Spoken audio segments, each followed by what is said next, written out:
Hello guys, welcome back to my channel. मैं निशा। आज मैं आप लोगों के लेके आई जो लोग बी सी टेट का एग्ज़ाम पेपर 2 देने जा रहे हैं उनके लिए मोस्ट इंपॉर्टेंट जो भी हमारे पी वाई क्यूज़ आ चुके हैं एग्ज़ाम में उनको लेकर आई हूँ। तो ये क्लास फर्स्ट है और इससे पहले जो मैं क्लासेस करा चुकी हैं वो जिन लोगों ने क्लास से 6 to 8 की NCERT नहीं पढ़ी तो वो भी आपकी क्लास कराई जा रही है। NCERT की क्लास आपको शुरू से स्टार्टिंग से पढ़ाया जा रहा है NCERT क्लास में।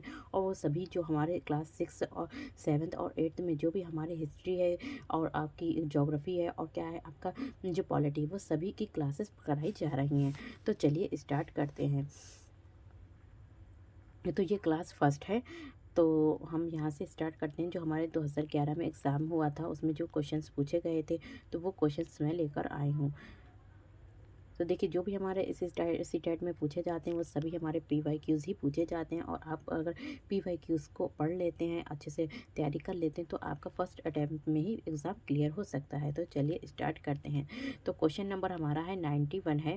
कहने के निम्नलिखित में से कौन सा बाजार शब्दावली की व्याख्या करता है। तो बाजार, जो बाजार यानी मार्केट जो है वो शब्दावली की व्याख्या करता है। तो बाजार शब्दावली की व्याख्या करता है, कौन करता है? तो क्या है, ये एक स्थानीय जगह है जहाँ उद्योग स्थापित करने की अनुकूलित प्रेरक स्थितियां होती हैं। तो ये अब बाजार क्या है, एक स्थानीय जगह, एक स्थान ऐसा जगह जगह है जहां उद्योग स्थापित करने की अनुकूलित प्रेरक स्थितियां होती हैं। नेक्स्ट हमारा क्वेश्चन है, क्वेश्चन नंबर 92 है। कह रहे हैं कि निम्नलिखित में से कौन सी प्राथमिक आर्थिक गतिविधि नहीं है। तो कह रहे हैं कि कौन सी जो है प्राथमिक आर्थिक गतिविधि नहीं है। तो प्राथमिक आर्थिक गतिविधि क्या नहीं है? तो कौन सी नहीं है हमारी प्राथमिक आर्थिक गतिविधि? क्या नहीं है? व्यापार। व्यापार जो है वो हमारी प्राथमिक आर्थिक गतिविधि नहीं है। बाकी जो है जैसे कृषि है, तो जो कृषि है वो हमारी प्राथमिक आर्थिक गतिविधि में आ जाता है। और तो प्राथमिक आर्थिक गतिविधि में हमारा क्या आता है? कृषि है, मछली पालन है, खनन है। तो ये सब हमारा प्राथमिक आर्थिक गतिविधि में आता है। तो ये सब हमारे क्या है, प्राथमिक आर्थिक गतिविधि में आता है। और जो व्यापार है वो हमारा आर्थिक गतिविधि में नहीं आता है। नेक्स्ट हमारा क्वेश्चन है, क्वेश्चन नंबर 93 है। यहाँ पे कह रहे हैं कि PHC यानी कि PHC का क्या अर्थ है। तो PHC का क्या अर्थ है? तो PHC का जो अर्थ है वो हमारा क्या है, पब्लिक हेल्थ सेंटर है। क्या है बी हमारा आंसर? ठीक है। तो क्या है, पब्लिक हेल्थ सेंटर है। तो क्या है, पब्लिक हेल्थ सेंटर है। नेक्स्ट हमारा क्वेश्चन है, क्वेश्चन नंबर 94 है। यहाँ पे कह रहे हैं कि यदि जून में लंदन में सुबह 10 बजे हैं, कह रहे हैं कि यदि जून में लंदन में क्या है, सुबह 10 बजे हैं तो भारतीय मानक समय होगा दोपहर। तो भारत में जो समय है, तो अगर लंदन में सुबह 10 बजे हैं तो भारत में कितना समय होगा? तो भारत में जो समय होगा वो हमारा कितना होगा? 3:30 बजे होगा।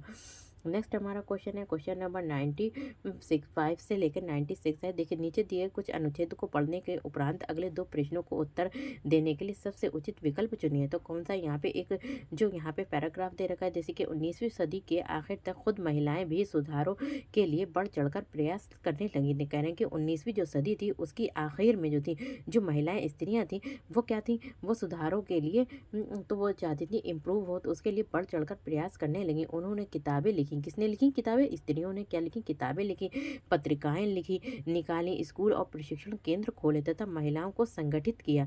20वीं सदी के शुरुआत में, अब क्या थी 19वीं सदी के आखिर में ये सब हुआ। अब 20वीं सदी की शुरुआत में वे सभी महिलाओं को मताधिकार, बेहतर स्वास्थ्य सुविधाएं और शिक्षा के अधिकार के बारे में कानून बनवाने के लिए राजनीतिक दबाव समूह बनाने लगी थी। सभी समुदाय की महिलाओं ने 1920 के दशक के बाद, जो 1920 था उसके दशक के बाद विभिन्न प्रकार के राष्ट्रवादी और समाजवादी आंदोलनों में भी हिस्सा लिया। तो किसने लिया? महिलाओं ने हिस्सा लिया। 20वीं शताब्दी में जवाहरलाल नेहरू और सुभाष चंद्र बोस जैसे नेताओं ने महिलाओं के लिए अधिक स्वतंत्रता व समानता की मांगों का समर्थन किया। राष्ट्रवादी नेताओं ने आश्वासन, जो राष्ट्रवादी नेता हैं तो उन्होंने क्या आश्वासन दिया कि स्वतंत्रता मिलने पर सभी पुरुषों व महिलाओं को वोट डालने का अधिकार दिया जाएगा। उन्होंने कि जब हमारा देश आज़ाद हो जाएगा, स्वतंत्र हो जाएगा, तो क्या है वहाँ पर जो भी लेडीज़ हैं और जेंट्स हैं, जो भी स्त्री पुरुष हैं, उन सभी को क्या है वोट डालने का अधिकार दिया जाएगा। परंतु उनका आहन था कि जब तक स्वतंत्रता नहीं मिल जाती तब तक महिलाओं को अंग्रेजी राज विरोधी संघर्ष में ही जोर लगाना चाहिए। तो ये एक जो था एक पढ़ने का ये हमारे जो था पैराग्राफ था, इसका क्वेश्चन पढ़ते हैं। तो महिलाओं के अधिकारों के संबंध में निम्नलिखित में से कौन सा कथन दिए गए अनुच्छेद के आधार पर गलत है? तो कह रहे हैं महिलाओं के अधिकार के संबंध में ऊपर जो हमने पढ़े थे महिलाओं के अधिकारों के संबंध में कौन सा कथन जो है अनुच्छेद के आधार पर गलत है? तो गलत कथन जो है वो हमारा कौन सा है? तो हमारा गलत कथन थे महिलाओं के लेखन को सराहा नहीं गया, बल्कि महिलाओं के जो उन्होंने लिखी थी उनको क्या किया गया था? सराहाया गया था। नेक्स्ट हमारा क्वेश्चन है क्वेश्चन नंबर 96 है। यहाँ पे कह रहे हैं कि भारत के राष्ट्रीय आंदोलनों के नेताओं द्वारा प्रयुक्त रणनीतियों से संबंधित ऊपर दिए गए सारांश के आधार पर निम्नलिखित में से कौन सा सबसे बेहतर निष्कर्ष निकाला जा सकता है? तो कह रहे हैं कि ऊपर जो आधार सारांश दिया गया उसके आधार पर निम्नलिखित में से कौन सा सबसे बेहतर सारांश निकाला जा सकता है? तो कौन सा निकाला जा सकता है हमारा? ये निकाला जाता है, देखिए कह रहे हैं कि देखिए ये क्वेश्चन हमारा जो था 6 to 8 में आया था, जून 2011 में आया था। तो राष्ट्रवादी नेताओं ने महिलाओं को उनके अधिकार दिलवाने के लिए समर्थन मांगा और वादा किया कि स्वतंत्रता के बाद उन्हें क्या है वोट डालने का अधिकार दिलवाएंगे। नेक्स्ट हमारा क्वेश्चन है क्वेश्चन नंबर हमारा 97 है। संरचना और व्यवहार की वो प्रणाली जिसमें पुरुष स्त्री पर प्रधानता दिखाता है। तो कह रहे हैं कि जो संरचना और व्यवहार की वो प्रणाली, कौन सी संरचना और व्यवहार की वो प्रणाली, इसमें क्या करता है? जिसमें पुरुष पुरुष क्या दिखाता है? स्त्री पर अपनी प्रधानता दिखाता है, उसे उत्पीड़ित और शोषित करता है। तो वो हमारी क्या कहलाती है? तो वो हमारी कहलाती पितृसत्तात्मक प्रणाली कहलाती है। कौन सी कहलाती है? पितृसत्तात्मक प्रणाली कहलाती है। नेक्स्ट हमारा क्वेश्चन है क्वेश्चन नंबर 98 है। निम्नलिखित में से कौन सा कथन प्रशस्ति के बारे में गलत है? तो प्रशस्ति, ये एक प्रशस्ति जो वर्ड है इसके बारे में कथन क्या कथन जो है वो गलत है? तो प्रशस्ति के बारे में क्या कथन गलत है? तो प्रायः राजा इन्हें स्वयं लिखा करते थे। तो प्रशस्ति के बारे में ये एक रॉन्ग है, बल्कि क्या क्या दिया गया है? तो प्रशस्ति के बारे में क्या क्या सही है? तो प्रशस्ति के बारे में ये सही है कि राजा की प्रशंसा करने तथा उनका संरक्षण करने के उद्देश्य से ये ज्ञानी कवि विद्वान द्वारा लिखी जाती थी। जिस काल से संबंधित है। तो कह रहे हैं यहाँ पे जो प्रशस्ति, तो प्रशस्ति एक प्रकार की प्रशंसा होती है। प्रशस्ति क्या होती है? किसी की तारीफ करना प्रशंसा होती है, जिसे राजा के दरबारी कवि आदि राजा के प्रशंसा पे लिखते थे। तो प्रशस्ति जो थी जो प्रशस्ति क्या थी? एक तरह की प्रशंसा होती थी, और ये कौन लिखते थे? राजा की प्रशंसा करने तथा उनका संरक्षण के उद्देश्य से ज्ञानी कवि विद्वान लिखा करते थे, ना कि राजा लिखा करते थे। नेक्स्ट हमारा क्वेश्चन है क्वेश्चन नंबर 99 है। निम्नलिखित में से कौन सा कथन सामाजिक विज्ञापन का उद्देश्य नहीं है? तो सामाजिक विज्ञापन यानी कि जो सोशल होता है विज्ञापन होता है उसका उद्देश्य नहीं। तो सामाजिक विज्ञापन का क्या उद्देश्य नहीं? तो सामाजिक विज्ञापन का उद्देश्य क्या नहीं है हमारा? व्यक्तिगत वाणिज्यिक लाभ के लिए सामाजिक तंत्र जाल वाली साइटों पर उत्पादों का विज्ञापन देना। तो ये क्या है? हमारा एक सामाजिक विज्ञापन का उद्देश्य नहीं है। नेक्स्ट हमारा क्वेश्चन है क्वेश्चन नंबर 100 है। 19वीं शताब्दी के दौरान किस विकास ने बड़े पैमाने पर सामाजिक राजनीतिक रीति रिवाज और व्यवहार के बारे में वाद विवाद तथा चर्चाओं को सुगम बनाया था? तो यहाँ पे कह रहे हैं कि 19वीं शताब्दी के दौरान, कौन सी शताब्दी थी हमारी? 19वीं शताब्दी जो चल रही थी उसी की ड्यूरेशन में दौरान किस विकास ने, कौन से विकास ने बड़े पैमाने पर सामाजिक रीति रिवाज और व्यवहार के बारे में वाद विवाद तथा चर्चाओं को सुगम बनाया था? तो किसने बनाया था? हमारी पत्रिकाओं ने। तो 19वीं शताब्दी के दौरान पत्र पत्रिकाओं के विकास ने सामाजिक रीति रिवाजों और व्यवहार के बाद वाद विवाद तथा चर्चाओं को क्या बनाया था? सुगम बनाया था। नेक्स्ट हमारा क्वेश्चन है क्वेश्चन नंबर 101 है। कह रहे हैं कि बंगाल में डैश प्राय उन व्यक्तियों अथवा समूह द्वारा मंदिरों और अन्य धार्मिक भवनों का निर्माण करवाया गया जो शक्तिशाली बन रहे थे। क्या यहाँ पे कह रहे हैं कि बंगाल में, जो बंगाल था उसमें जो था कह रहे हैं कि डैश यानी कि प्राय उन व्यक्तियों द्वारा, किन व्यक्तियों द्वारा? उन व्यक्तियों अथवा समूहों द्वारा मंदिरों और अन्य धार्मिक भवनों का निर्माण करा जो शक्तिशाली, कहने के जो शक्तिशाली लोग बन रहे थे उनसे ही क्या बनवाया गया था? उनसे ही मंदिरों व अन्य धार्मिक भवनों का क्या करवाया गया? निर्माण करवाया गया। तो क्या दिखाने के लिए? कि अपनी शक्ति का प्रदर्शन करने के लिए। क्या तुम जब इतने शक्तिशाली बन रहे हो तो मंदिर और जो भी हमारे मंदिर है अन्य धार्मिक भवन तो उनका निर्माण करवाओ, तब हम तुमको जान पाए कि तुम शक्तिशाली इतने हो। तो अपनी शक्ति का प्रदर्शन करो, दिखाओ अपनी धर्म प्रणालिता को घोषित करने तथा अनुयायी बनाने के लिए। नेक्स्ट हमारा क्वेश्चन है 102 है। कह रहे हैं कि राजा राम मोहन राय जैसे समाज सुधारक स्त्रियों के विरुद्ध प्रचलित सामाजिक अन्याय जैसे सती होना के बारे में प्रचार प्रसार के लिए निम्नलिखित में से किस युक्ति का प्रयोग करते थे? तो किस युक्ति का प्रयोग करते थे? तो अपनी सोच को सिद्ध करने के लिए प्राचीन धार्मिक पाठों में से श्लोक या वाक्य का प्रयोग करते थे। नेक्स्ट हमारा क्वेश्चन है क्वेश्चन नंबर 103 के कहना है निम्नलिखित में इसको मिलान कीजिए सही विकल्प को चुनिए। तो जहाँ पे जो है कृषि, तो कृषि से हमें क्या है, तो कृषि कृषि जो होती है, कृषि कृषि में क्या है कि क्या होता है, तो कृषि में फसल उगाना और खेती करना होता है। तो कृषि में हम क्या करते हैं, फसल को उगाते हैं और खेती करते हैं तो कृषि जो होता है। फिर हमारा होता है उद्यान कृषि, तो उद्यान कृषि कृषि में जो होता है वो हमारा क्या होता है, फल फूल और सब्जियाँ होती हैं। क्या होती है, फल फूल और सब्जियाँ होती हैं। तीसरा हमारा क्या है, मत्स्य पालन। क्या होता है, हमारा मत्स्य पालन है। तो मत्स्य पालन में क्या होता है, तो मछली को पालना मत्स्य पालन कहलाता है। और दृश्य कृषि जो होती है वो अंगूरों की खेती होती है। तो हमारा कौन सा राइट होगा, तो जो इसमें हमारा राइट है वो हमारा क्या है, तो हमारा जो राइट है वो ए है। तो देखिए सेकंड को, ए को जो हम किससे मिला देंगे, ए को हम सेकंड से मिला देंगे, ठीक है। और बी को फिर हमने किससे मिलाया, थर्ड से मिला दिया। किससे मिला दिया, बी को थर्ड से मिला दिया। और फिर हमारा जो सी है, ठीक है, मत्स्य पालन, तो उसको हमने किससे मिलाया, सी को हमने किससे मिलाया, फोर्थ से मिला दिया। और जो हमारा डी है, तो डी को फर्स्ट से मिला दिया। नेक्स्ट हमारा क्वेश्चन है क्वेश्चन नंबर 104 है ज़्यादातर महाजनपदों की मजबूत किलेबंदी थी क्योंकि, कह रहे हैं कि ज़्यादातर जो थे, जो महाजनपद थे उनकी क्या थी, मजबूत किलेबंदी थी। क्योंकि क्यों थी, तो किलेबंदी, तो शासकों को आक्रमण का भय था। जो शासक थे उनको क्या था कि कोई आक्रमण ना करते, उनका भय था। और वे स्वयं की रक्षा को सुनिश्चित करना चाहते थे। और वो क्या करना चाहते थे, स्वयं की रक्षा को क्या करना चाहते थे, सुनिश्चित करना चाहते थे। नेक्स्ट हमारा क्वेश्चन है क्वेश्चन नंबर 105 है। यहाँ पे कह रहे हैं कि उद्योगपति उद्योग स्थापित करते थे। जो उद्योगपति थे वो उद्योग स्थापित करते थे। क्यों, तो उद्योगपति उद्योग स्थापित करते थे जब वे अनुकूल सरकारी नीतियां पाते थे। नेक्स्ट हमारा क्वेश्चन है क्वेश्चन नंबर 106 है। कह रहे हैं कि लगभग उनतालीस सौ वर्ष पूर्व आरंभिक नगर हड़प्पा और मोहनजोदड़ो कई कारणों से संपत्ति की कगार पर आने लगा। तो कह रहे हैं कब से, 3900 वर्ष पूर्व आरंभिक नगर, जो आरंभिक नगर थे हड़प्पा और मोहनजोदड़ो। तो आरंभिक नगर में हमारा क्या है, हड़प्पा और मोहनजोदड़ो को तो कई कारणों के से समाप्ति यानी कि उनकी जो थे खत्म होने की कगार पर आने लगे। तो निम्नलिखित में से कौन सा उन कारणों में से एक कारण नहीं है। तो कौन सा एक कारण नहीं है, तो क्या कारण नहीं है, तो मवेशियों के बड़े बड़े झुंडों द्वारा चारागाह और घास वाले मैदानों को चराने से मृदा आवरण नष्ट हो गया। तो ये कोई कारण नहीं है। नेक्स्ट हमारा क्वेश्चन है क्वेश्चन नंबर 106 है लगभग 39, देखिए क्वेश्चन हो गया है। तो फिर आता है हमारा क्या है, क्वेश्चन नंबर है 107 है। तो निम्नलिखित, सॉरी, तो क्या कह रहे हैं यहाँ पे जो क्वेश्चन है, कह रहे हैं कि ब्रिटिश शासन के अंतर्गत स्थानीयकरण कृषकों को कौन सी समस्याओं का सामना करना पड़ता था। तो ब्रिटिश शासन, जब ब्रिटिश शासन था, अंग्रेजों का शासन था, उसके अंतर्गत जो स्थानीय कृषक जो भी फार्मर थे उनको कौन सी समस्याओं का सामना करना पड़ता था। तो ब्रिटिश शासन के अंतर्गत जो स्थानीय कृषक थे उनको जो थी उनकी गतिविधि प्रतिबंधित हो गई थी। क्या थी, उनकी जो गतिविधियां थी वो क्या हो गई थी, प्रतिबंधित हो गई थी।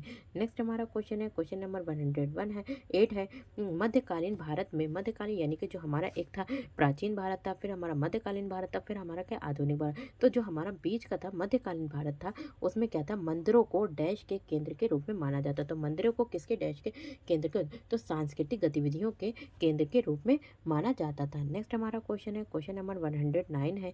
कह रहे कि गजनी, जो गजनी के सुल्तान महमूद द्वारा सोमनाथ मंदिर को नष्ट करने के पीछे कौन सा मुख्य कारण था। कह रहे कि जो गजनी के सुल्तान मोहम्मद द्वारा महमूद, सॉरी, तो गजनी के जो सुल्तान महमूद द्वारा सोमनाथ के मंदिर को नष्ट करने के पीछे मुख्य कौन सा कारण था। तो सोमनाथ का जो मंदिर था उसका नष्ट करने का क्या कारण था, तो उसने इस्लाम के महान नायक के रूप में श्रेय लेने की कोशिश की।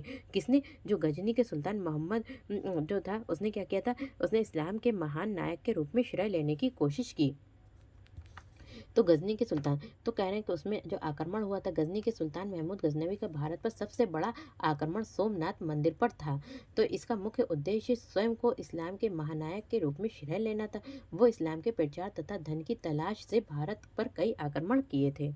नेक्स्ट हमारा क्वेश्चन है क्वेश्चन नंबर 110 है निम्नलिखित में से कौन सा कथन प्राचीन हस्तलिपि के संदर्भ में सही नहीं है। तो जो प्राचीन हस्तलिपि थी, यानी कि पुराने ज़माने में जो हाथ से लिखी जाती थी, उसके संदर्भ में क्या सही नहीं है। तो वे हस्तलिपि थी, हस्तलिखित थी और बाद में उसके बाद मुद्रित की गई थी। तो ये गलत है। तो ये क्या है, उसके संदर्भ में सही नहीं है।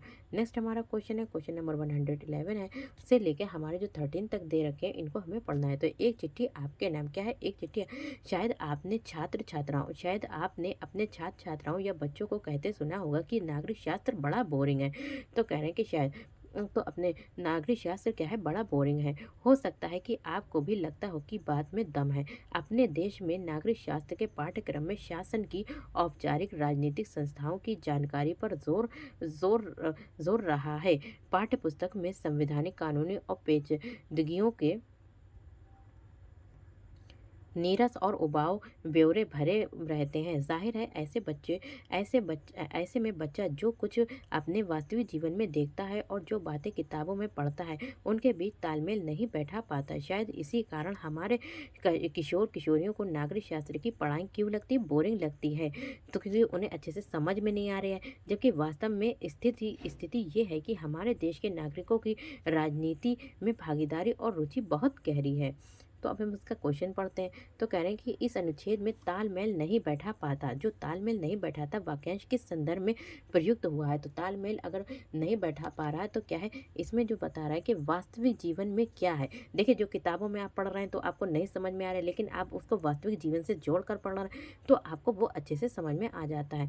तो वास्तविक जीवन में क्या होता है और पाठ्य पुस्तकों में वे क्या पढ़ते हैं, तो बच्चे इनमें संबंध नहीं जोड़ पाते, तभी उनका जो होता है दिल नहीं लगता है, बोरिंग लगता है उन्हें ये सब्जेक्ट।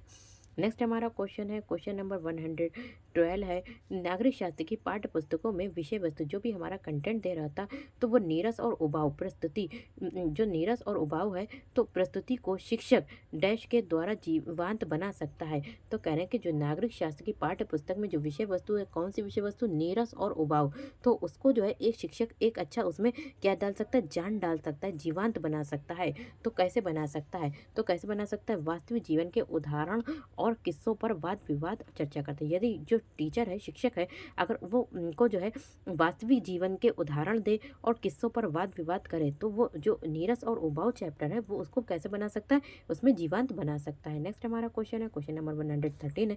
नागरिक शास्त्र के पाठ्यक्रमों को कक्षा में संपादित करने के लिए सबसे बेहतर शिक्षा शास्त्रीय अभ्यास को निम्नलिखित में से कौन सा दर्शाता है।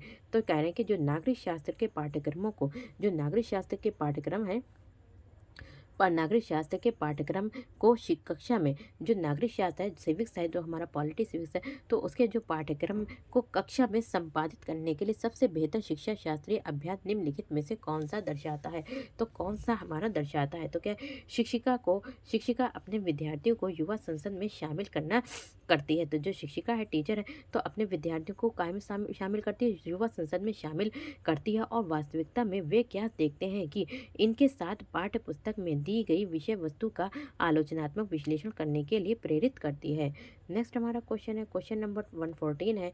कह रहे हैं कि भारत में प्रभावी प्रशासनिक तथा प्रथा विकसित करने के लिए ब्रिटिश सरकार ने निम्नलिखित में से किसे अपनाया। तो भारत में प्रभावी प्रशासनिक प्रथा विकसित करने के लिए जो ब्रिटिश सरकार थी, हमारी जो अंग्रेजी सरकार थी, उसने निम्नलिखित में से किसे अपनाया था। तो उसने किसे अपनाया, तो ब्रिटिश सरकार ने किसे, भू स्वराज संग्रह करने की प्रथा को अपनाया। नेक्स्ट हमारा क्वेश्चन है, क्वेश्चन नंबर 115 है। निम्नलिखित आरेख में कौन सा तीर दक्षिण पूर्व दिशा को दर्शाता है। तो कौन सा तीर जो है वो दक्षिण पूर्व दिशा को दर्शाता है। तो दक्षिण पूर्व दिशा को कौन सा दर्शाता है, तो हमारा जो दर्शाता है, तो वो कौन सा दर्शाता है, डी दर्शाता है इसमें। तो और इसमें कौन सा दर्शाता है, हमारा डी जो है ये दक्षिण पूर्व दिशा को दर्शाता है। नेक्स्ट हमारा क्वेश्चन है, क्वेश्चन नंबर 116 है। कह रहे हैं कि जल संरक्षण के संदर्भ में निम्नलिखित में से कौन सा कथन गलत है। तो कौन सा जल संरक्षण के संदर्भ में हमें गलत कथन बताना है। तो जल संरक्षण के संदर्भ में गलत कथन क्या है, हमारा जल अनवीनीकरण संसाधन है। तो जल एक अनवीनीकरण संसाधन है, तो ये गलत कथन है। जल एक नवीनीकरण संसाधन, तो जल हमारा कैसा है, एक नवीकरणीय संसाधन है। इसे जल संरक्षण के रूप में पुनः शुद्धिकरण के द्वारा प्रयोग कर सकते हैं। तो जल को हम क्या है, दोबारा भी यूज कर सकते हैं। नेक्स्ट हमारा क्वेश्चन है, क्वेश्चन नंबर 117 है। एक मानचित्र एक ऐसे पैमाने का प्रयोग करता है। एक मानचित्र यानी कि जो मैप है, वो एक ऐसे पैमाने का प्रयोग करता है जिसमें मानचित्र में 1 सेंटीमीटर धरती, यानी कि जो मानचित्र है, जो अभी हमारा मानचित्र है, देखिए जो हमारा मानचित्र है, तो उसमें जो 1 सेंटीमीटर है, 1 सेंटीमीटर धरती पर तो 20 सेंटीमीटर के बराबर। तो जो उसमें मानचित्र में 1 सेंटीमीटर दिखा रहा है, लेकिन जो हमारी धरती है, तो धरती पर अगर उसको देखें तो कितने बराबर है, 20 मीटर के बराबर है। यदि मानचित्र पर 2 स्थानों के बीच की दूरी 5 सेंटीमीटर हो, तो क्या है, मानचित्र पर 2 स्थानों की दूरी यानी कि मानचित्र पर दिखा दी 5 सेंटीमीटर, तो उनके बीच की वास्तविक दूरी कितनी होगी? तो हम क्या करेंगे, इसकी जो 20 सेंटीमीटर है, तो हम क्या है, जो 5 सेंटीमीटर है, तो 5 सेंटीमीटर को हम क्या करेंगे, 20 से मल्टीप्लाई कर देंगे, तो हमारा कितना आ जाएगा? तो हमारा जो आ जाएगा वो 100 मीटर आ जाएगा। नेक्स्ट हमारा क्वेश्चन है, क्वेश्चन नंबर 118 है। कह रहे हैं कि 19वीं शताब्दी के मध्य में ब्रिटिश इतिहासकारों ने भारत के इतिहास को 3 कालों में बाँटा। कब? 19वीं शताब्दी के बीच में, यानी कि मध्य में जो ब्रिटिश इतिहासकार थे, उन्होंने क्या था, जो भारत का इतिहास को 3 कालों में बाँटा। हिंदू भारत, मुस्लिम भारत और ब्रिटिश भारत। एक तो हिंदू भारत हो गए, दूसरे मुस्लिम भारत हो गए और तीसरा ब्रिटिश भारत। तो इन विभाजन का क्या आधार था? इसका विभाजन का जो आधार था, क्या आधार था? तो ये था, ये इस विचार पर आधारित था कि शासकों का धर्म एक महत्वपूर्ण ऐतिहासिक परिवर्तन था। नेक्स्ट हमारा क्वेश्चन है, क्वेश्चन नंबर 119 है। यहाँ पे कह रहे हैं कि औद्योगिकरण को पढ़ाने के लिए 4 अलग-अलग शिक्षिकाओं द्वारा प्रदर्शित निम्नलिखित शिक्षा शास्त्रीय उपागमों में से कौन सा सबसे उचित है?